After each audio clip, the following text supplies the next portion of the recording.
ইরানকে বাঁচিয়ে রাখতে হবে। ভালো লাগুক খারাপ লাগুক, এই কথাটা ভারতবর্ষের মানুষকে বুঝতে হবে। ইরান যদি সিরিয়া বা ইরাকের মতন হয়ে যায় তাহলে কিন্তু সম্মুখ বিপদ ভারতের জন্য। কেন ভারতের জন্য বিপদ? এই ভারত, আমি যে কথাটা বলছি দেখুন ভালো করে, এই সৌদি আরব, মানে সৌদি আরব হোক, ইরান হোক, ইরাক হোক, আরব আমিরশাহী হোক, ওমান হোক, এখানে প্রচুর তেল, ব্যাপক তেল, ওই পেট্রো ডলার বলে না, সেই প্রচুর তেল।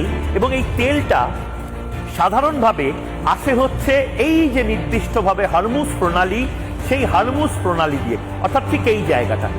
এই সৌদি আরবের তেল হোক, আরব আমিরশাহীর তেল হোক, শুধুমাত্র ভারতের জন্য না, সারা পৃথিবীর 90% তেল যেটা মিডল ইস্ট বা মধ্যপ্রাচ্য থেকে আসে, সেটা আসে ঠিক এই জায়গাটাতে।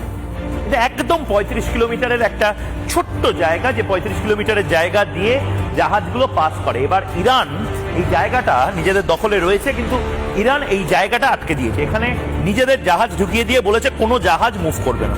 এবং এটা শুধুমাত্র ভারতের জন্য টেনশনের কারণ নয়, এটা সারা পৃথিবীর জন্য টেনশনের কারণ হতে চলেছে, যাদের তেলের ব্যবসা বা যে সমস্ত দেশ তেলের ওপর নির্ভরশীল। পৃথিবীর 99.9% মানুষ তেলের ওপর নির্ভরশীল। তাদের জন্য আজ সন্ধ্যাবেলা থেকে কিন্তু এটা একটা বড় সমস্যা হতে চলেছে।